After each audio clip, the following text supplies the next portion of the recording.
Leo Tolstoy's Anna Karenina opens with a domestic crisis in Moscow.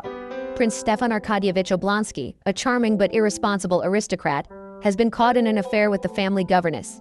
His wife, Daria Alexandrovna, is devastated and contemplates leaving him. The novel's famous opening line, "All happy families are alike, each unhappy family is unhappy in its own way," immediately frames the story as an exploration of marital discord. To repair the situation, he calls for help from his sister, Anna Arkadyevna Karenina, who lives in St. Petersburg with her husband, Alexei Alexandrovich Karenin, a high-ranking government official. Anna is admired in society for her beauty, elegance, and charm. Her arrival promises to soothe Dolly and preserve Steva's marriage. Meanwhile, Konstantin Dmitrievich Levin, a wealthy landowner and intellectual, visits Moscow with the intention of proposing to Dolly's younger sister, Princess Ekaterina Alexandrovna Sherbatskaya. Levin is deeply in love with Kitty and longs for a genuine, honest marriage. But Kitty, flattered by the attentions of the dashing cavalry officer Count Alexei Kirillovich Vronsky, is torn between Levin's earnest devotion and Vronsky's glamour. At a grand ball, Kitty anticipates Vronsky's proposal. Instead, Vronsky is captivated by Anna, who shines with an irresistible vitality. Their dances together reveal a powerful mutual attraction. Kitty is humiliated and crushed, realizing that Vronsky's attentions to her were superficial. Meanwhile, Levin proposes and is rejected, retreating to his country estate in despair. Anna manages to reconcile Dolly and Steva, but she herself has awakened dangerous emotions. The ball and its aftermath mark the convergence of the novel's major threads: Anna's passion for Vronsky, Kitty's heartbreak, Levin's disillusionment, and Steva's frivolous domestic life. Tolstoy uses these entanglements to begin probing the themes of fidelity, desire, and the conflict between personal happiness and social obligation.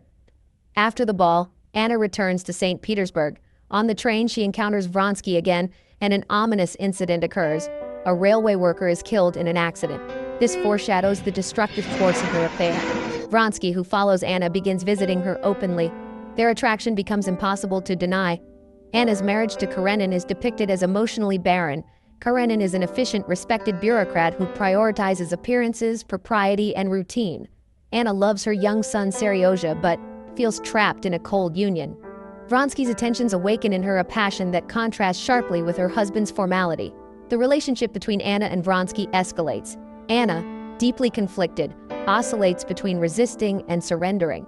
Vronsky, for all his social polish, is transformed by genuine love. Unlike his earlier flirtations, his devotion to Anna consumes him. They embark on an affair that quickly becomes the talk of society. Karenin notices but responds with bureaucratic detachment. Rather than jealousy, his concern is for social scandal. Anna shocks him by admitting her love for Vronsky outright, breaking through the facade of their marriage.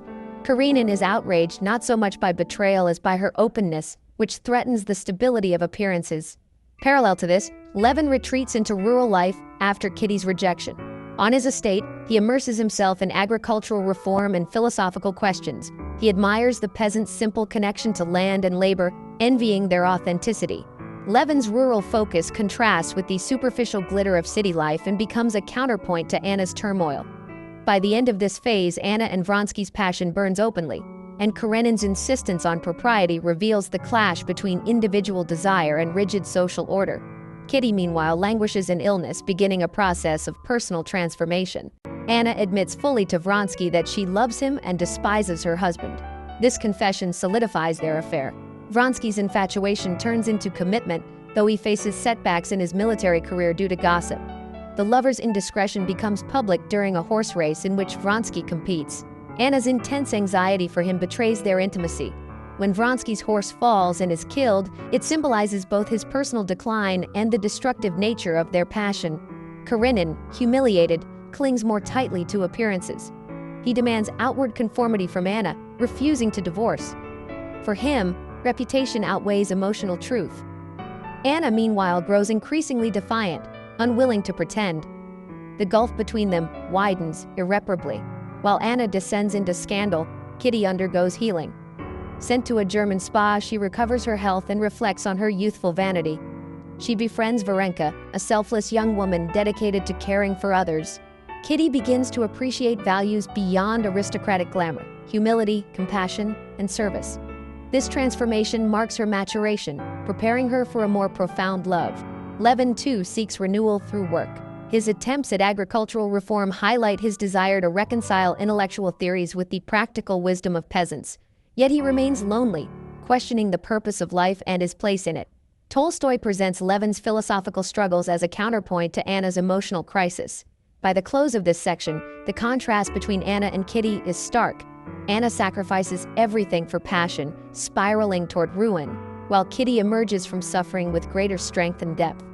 The dual narrative reveals Tolstoy's vision of human choices. Love can destroy or redeem depending on its foundation. Anna's affair with Vronsky intensifies, and soon she becomes pregnant with his child. This development forces the situation into crisis. Anna refuses to hide the truth. She openly declares her love for Vronsky to Karenin and admits she cannot continue living a lie. Karenin, horrified but bound by pride and convention, insists that they maintain appearances. He will not consent to divorce, for it would tarnish his image and career. Vronsky, increasingly alienated from his military circle, devotes himself to Anna. Yet their relationship, though passionate, is fraught with tension. Anna is torn between love for Vronsky and guilt over leaving her son Seryozha. Her devotion to Seryozha is profound, and the thought of separation torments her. Still, she cannot extinguish her feelings for Vronsky. During childbirth, Anna nearly dies. In her delirium, she begs Karenin's forgiveness. For a moment, Karenin is moved to genuine compassion, forgiving both Anna and Vronsky. This display of magnanimity shocks Vronsky, who, overwhelmed by guilt, attempts suicide but survives. Karenin's unexpected kindness reveals a depth of humanity beneath his bureaucratic exterior. Yet the fragile reconciliation soon unravels. Once Anna recovers, her passion for Vronsky reignites. Karenin withdraws emotionally, and the marriage cannot be salvaged. Anna, rejected by society and unable to reconcile with Karenin, leaves him for Vronsky. This decision marks her final break with the structures of respectability. Meanwhile, Levin and Kitty's paths cross again. Kitty, matured by suffering, now sees Levin in a new light. Levin continues to question life's meaning, but the seeds of their eventual union are planted. The narrative contrast sharpens. As Anna's choices isolate her, Kitty's experiences prepare her for stability and harmony. Anna and Vronsky travel together abroad, seeking peace away from the condemnation of Russian high society. They live in Italy, surrounded by art and culture, but happiness eludes them. Their relationship, built on passion, begins to reveal cracks. Anna, having sacrificed husband, child, and reputation, increasingly demands total devotion from Vronsky. She feels insecure and isolated, haunted by memories of her son and tormented by society's rejection. Vronsky, though loving Anna, grows restless. Cut off from his career and accustomed circle, he feels aimless. He turns to art and culture but lacks deep fulfillment. Anna, sensing his dissatisfaction, becomes jealous and anxious. Their love, once exhilarating, becomes marked by dependency and tension. In contrast, Levin and Kitty move toward union. Levin, still preoccupied with philosophical questions, struggles to articulate his feelings when he sees Kitty again. Yet their love matures naturally. Kitty, humbled by suffering, appreciates Levin's sincerity. Levin, who has long yearned for her, is overwhelmed when she reciprocates. Their courtship, awkward yet genuine, leads to marriage. The juxtaposition between Anna's destructive passion and Levin's constructive love becomes central. While Anna and Vronsky's exile reveals the fragility of relationships built solely on desire, Levin and Kitty's growing bond illustrates the possibility of stability, growth, and mutual respect. By the end of this section, Anna is increasingly alienated, while Levin and Kitty embark on the hopeful beginnings of married life. Tolstoy continues to weave the dual narrative, contrasting two visions of love and fulfillment. Levin and Kitty marry, beginning a new chapter filled with both joy and struggle. Tolstoy offers a detailed and realistic portrayal of marriage, far from idealized romance. Levin, though deeply in love, is prone to jealousy, self-doubt, and philosophical brooding. Kitty, adjusting to her new role, faces the challenges of managing a household and navigating her husband's moods. Yet their union, though imperfect, is rooted in sincerity and mutual growth. Kitty proves herself capable and compassionate, particularly when Levin's sick brother Nikolai falls gravely ill. Nikolai, an outcast suffering from poverty and tuberculosis, embodies the darker realities of Russian society. Kitty cares for him with tenderness, earning Levin's profound admiration. Their shared compassion deepens their bond and reveals the redemptive power of love, grounded in selflessness. Meanwhile, Anna and Vronsky return to Russia. Their relationship grows increasingly strained. Anna, now cut off from society, feels imprisoned. She cannot divorce Karenin because of legal obstacles and Karenin's refusal, leaving her in a liminal state, neither wife nor fully accepted mistress. She is also separated from her beloved Seryozha, who remains with Karenin. Her attempts to see her son are heartbreaking, reinforcing her sense of loss and desperation. Vronsky, frustrated by the limitations imposed by their scandal, seeks escape through politics and social activities. Anna interprets his independence as abandonment, becoming more possessive and suspicious. Their once intoxicating passion turns into a source of suffering.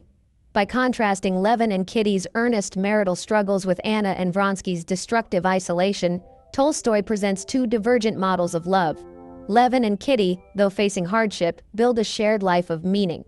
Anna and Vronsky, consumed by passion and cut off from social and familial roots, spiral further into despair.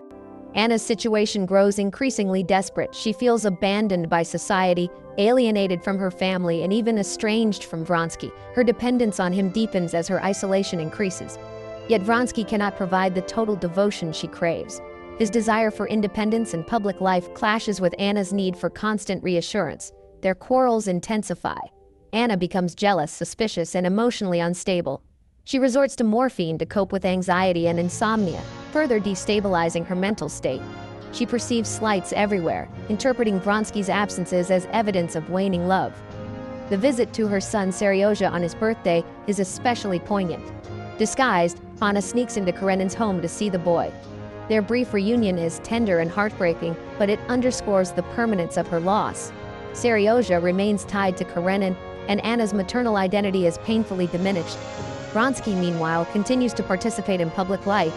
Though loyal to Anna, he resents the constraints her scandal imposes on him. He contemplates military and political ambitions, while Anna, consumed by jealousy, interprets his pursuits as rejection. Their relationship, once a source of vitality, becomes toxic. Tolstoy portrays Anna's psychological decline with striking realism. She oscillates between love and hatred, hope and despair. Convinced that Vronsky no longer loves her, she spirals into paranoia. Her sense of being trapped, unable to return to her former life, unable to secure stability with Vronsky, drives her toward the edge of madness. This section is the darkest stage of Anna's trajectory. She has sacrificed everything: husband, child, social position, and in return she faces isolation, suspicion, and despair. The inevitability of tragedy looms ever larger. The climax of Anna's tragedy comes when, consumed by jealousy and despair, she decides to end her life. After a bitter quarrel with Vronsky, convinced he no longer loves her, Anna descends into a state of mental anguish. She feels utterly alone, with no path forward. Tolstoy masterfully portrays her inner turmoil, blending fragmented thoughts, memories, and emotions as she approaches her decision. Anna goes to the train station, the site of her first meeting with Vronsky and of the ominous railway accident. The symbolism is inescapable. The railway, a symbol of modernity and fate, becomes the instrument of her destruction. She throws herself beneath a train, seeking to end her suffering. Her death is both a personal tragedy and a grim reflection on the destructive forces of passion, isolation, and societal condemnation. Vronsky, devastated, attempts to cope by throwing himself into military service. He volunteers for a campaign in Serbia, seeking escape through action and perhaps death. His grief, though genuine, cannot undo the chain of events. Karenin, meanwhile, is left with Seryozha and Anna's infant daughter, embodying the remnants of a broken family. Anna's death is not presented as a moral lesson, but as the culmination of a deeply human struggle. Her pursuit of love and authenticity in a rigid society leads to ruin. Tolstoy's psychological depth renders her tragedy unforgettable. While Anna's story ends in tragedy, Levin's continues toward resolution. Married to Kitty, he experiences both joys and challenges. The birth of their child is a profound event, filling him with awe and fear. Levin wrestles with existential questions, particularly about death and the meaning of life. His brother Nikolai's demise, witnessed earlier, had left him haunted by mortality. Levin's doubts intensify, leading him to question religion, science, and philosophy. He seeks answers in reason, but finds none that satisfy. At the same time, he observes the peasants' simple faith and acceptance of life and death. He envies their serenity, sensing that they possess a wisdom beyond intellectual reasoning. In moments of despair, Levin contemplates suicide, echoing Anna's earlier struggle. Yet unlike Anna, Levin finds renewal. The turning point comes through a realization that meaning lies not in abstract reasoning but in living for others, in love, service, and humility. Inspired by Kitty's steadfastness and the example of ordinary people, Levin experiences a spiritual awakening. He embraces a simple, faith-based understanding of life, grounded in goodness and acceptance. Tolstoy presents Levin's transformation not as a dramatic conversion but as a gradual recognition of truth. His existential crisis resolves into a humble acceptance of life's mystery and a commitment to love and family. The novel closes with the juxtaposition of Anna's tragedy and Levin's renewal. Anna, destroyed by passion, isolation, and societal condemnation, represents the destructive potential of love when severed from stability and meaning. Her pursuit of authenticity in defiance of convention leads to alienation and despair. Levin, by contrast, embodies Tolstoy's vision of redemption through humility, labor, and faith. His struggles with doubt and mortality mirror Anna's despair, but his resolution differs. By embracing love, family, and a simple faith, Levin discovers peace. Through these intertwined narratives, Tolstoy explores profound themes: the nature of love, the tension between passion and duty, the constraints of society, and the search for meaning in life. Anna Karenina is not merely a tale of adultery, but a vast panorama of Russian society, morality, and human psychology. Tolstoy portrays both the glittering aristocracy and the humble peasants, exposing the emptiness of vanity and the depth of authentic existence. The novel's ending does not resolve all contradictions. Life remains complex, uncertain, and filled with suffering. But Tolstoy suggests that meaning is found not in intellectual systems or social approval, but in the simple acts of love, compassion, and faith. In this contrast between Anna and Levin, the novel finds its enduring power.